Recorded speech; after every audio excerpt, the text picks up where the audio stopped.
কিছু কিছু দিন এতটা হেক্টিক যায়, মনে হয় শুধু সকালবেলা উঠি আর কিভাবে যে সারাটা দিন পার হয়ে যায় কোনো হিসাবই পাই না।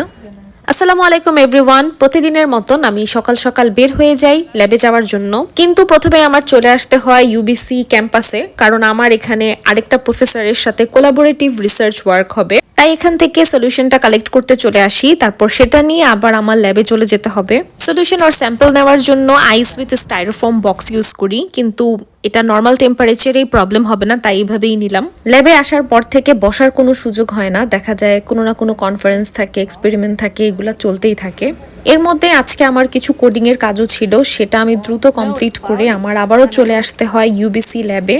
এই কোলাবোরেটিভ রিসার্চ ওয়ার্কটা এতটা ইন্টারেস্টিং, এটা হচ্ছে মাইক্রোপ্লাস্টিক ডিটেক্ট করা নিয়ে এই রিসার্চ ওয়ার্কটা। আমি তো ফুল ডিটেলস বলতেছি না, কিন্তু আমরা দুইজন পিএইচডি স্টুডেন্ট আমাদের ব্লাড দেই এক্সপেরিমেন্টটা করার জন্য। আমি কি খুশি হব নাকি স্যাড হব বুঝতেছি না, কিন্তু এক্সপেরিমেন্টে আমার ব্লাডে মাইক্রোপ্লাস্টিক ডিটেক্ট হয়, যেটা আমাদের প্রজেক্টের জন্য ভালো, কিন্তু আমার জন্য তো ভালো না। এরপর আমার আবারও ল্যাবে ব্যাক করতে হয়, তারপর ল্যাব থেকে আবারও বাসায় আসি। আসার সময় আমি আমসত্ত্ব খেতে খেতে আসি। বাসায় লিফটে ওঠার সময় আমার হঠাৎ করে চোখে পড়ে যে আজকে কি জানি ইভেন্ট আছে। তো আমি দেখি যে স্প্রিং অনিয়ন গাছ লাগানো যায়।